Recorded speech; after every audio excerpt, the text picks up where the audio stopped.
Just had my best win on chess.com. Enemy was rated 1852. Let's check it out.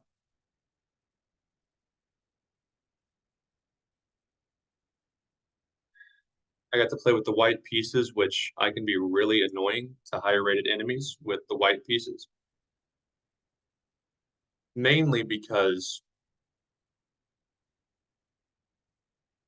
it's harder for stronger opponents to dictate the battlefield early on.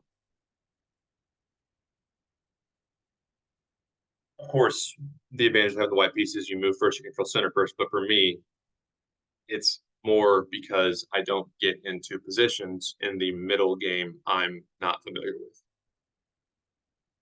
And that's where really good club players, let alone title players, would destroy me. I Uber drive. It's amazing how many people don't even know St. Louis has a chess club, let alone the best chess club in America, if not the world. But a lot of people, oh, I play chess, I'll beat you. I'm like, you're not going to beat me. Once I ask them a few questions, oh, you think you're that good? I'm like, no, I think I'd beat you blindfolded. I think some of the instructors at St. Louis Chess Club who aren't the Grandmaster in residence would beat me blindfolded down a night. And Grandmasters would embarrass them pretty badly. It's just the way it is. I don't know if it's the alcohol or what, but there are many who are like, yeah, I could definitely become really good at chess. No, you couldn't. No, you couldn't. I know Bobby Fischer, who is really the main reason for the popularity of chess in America. He, when he went crazy, always talked about how chess is just becoming memorization. And he's not completely wrong, I guess, at the highest level when they're that good.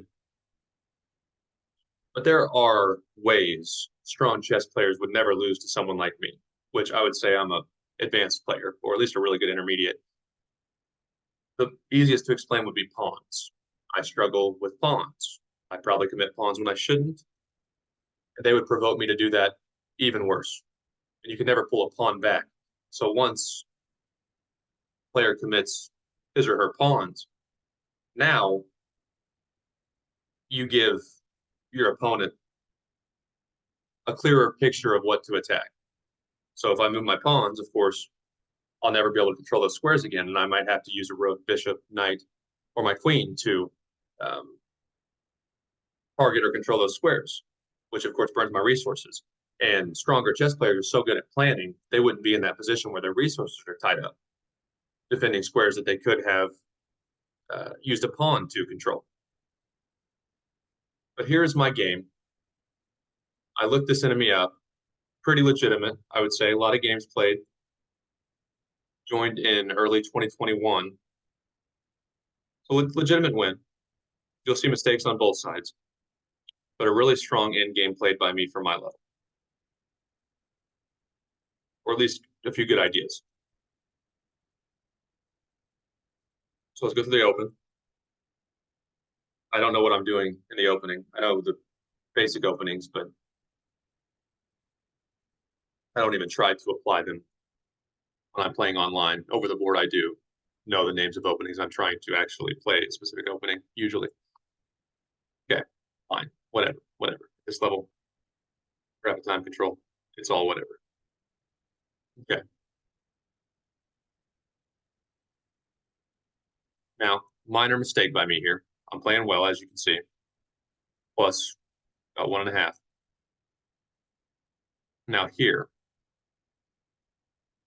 I can get to that d7 square, and my knights are protecting each other, which would force the queen to move again. That's a lot of queen movement. I didn't think to do that. I don't know why. Because let's say I do.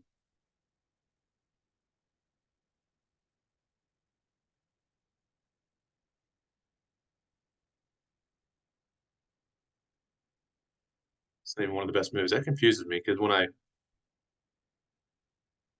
okay, so now it's a better move, but it wasn't previously. I guess that makes sense.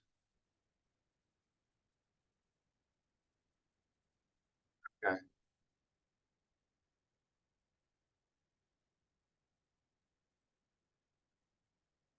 Another queen would have to Either go to a7 or queen c7, e8. Doesn't really matter. Does that really help me that much, though? I guess. It's not going to be hard to get that knight out. So that's not a big deal. It's not going to be hard to get that knight. But still, little things add up. Should have saw that. Okay. I got too locked in on that pawn push. It was the right move, but I was thinking about it for too long, and I wasn't considering other options, which I get locked in on an idea a lot. At my level, usually it goes according to plan, and they don't see brilliancies or sacrifices, so I can just continue with what I intended. But once I get better, I will not be able to just lock in on a plan because they'll do different things. Okay, fine. Yeah. E4, yeah. I don't really want that to open up like I thought I did, I guess, because now my queen's in line with the rook. I'm going to have to move it again. Probably safe square would be there. I think I ended up moving it this way because of the relative pin. So thank you, enemy. I gave it right back. See, it's wanting me to get my queen safe. That pawn's about to come. But what I saw, at least I have an idea why I did that, is because now if you want to put pressure on my knight, thinking you're going to win that knight because my queen is behind it, then I would do that. And I don't really understand why that wasn't good. Why my rook there is going to be so bad after that. The best move is bishop e4. So if bishop e4 happens, of course my knight can't be used to remove it. Then I have to move my queen, but I wanted to move my queen anyway. Have that protected. I don't understand. Exactly. I have to look at it deeper. Because yeah, that's why I put my rook there, because then once the pawn moves, that's fine. I'm not doing great on time.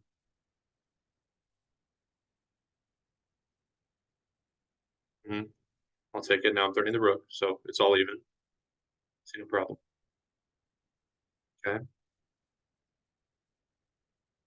And then I win the pawn. So it's good.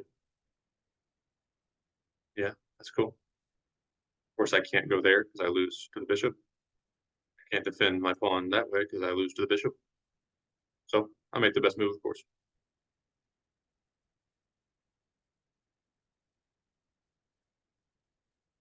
Fine. And this is nice right here.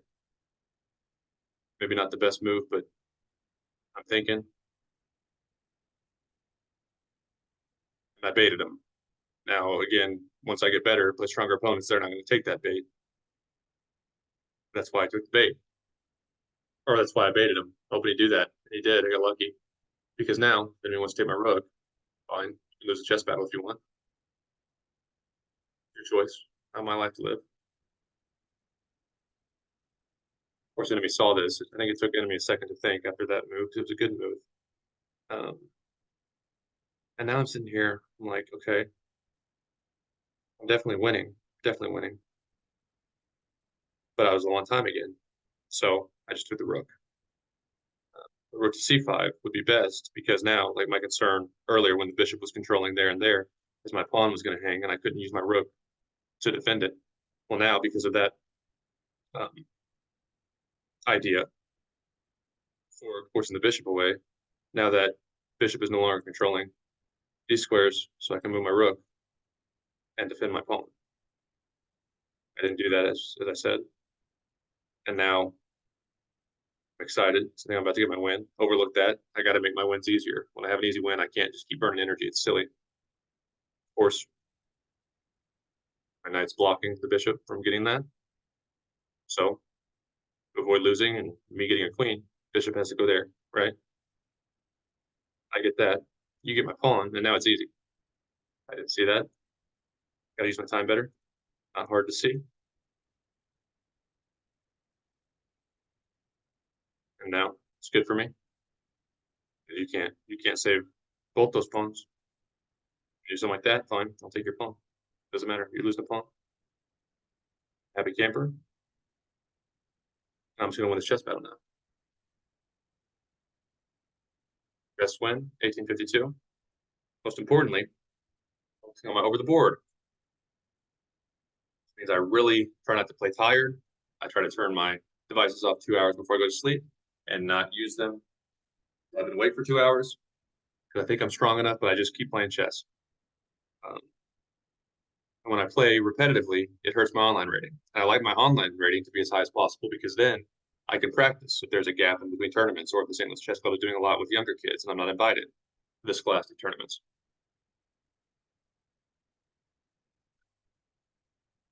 But it's very frustrating when I waste my time playing 1500s. I'm not getting any better online, at least. And in a losing position online, it gets blown frequently. Or you get to where you can at least draw it. But when you're just playing back to back and you're tired and you're burnt out, you don't fight it out in losing positions. But if you just play one or two a day and your goal is actually to improve at chess, well, I'm only playing 2 games today. I'm losing, I messed up, but I might as well continue. I might learn something, or I might find a weird way to fight back. Let's get better at chess. There's much worse pursuits than trying to get as good at chess as you possibly can.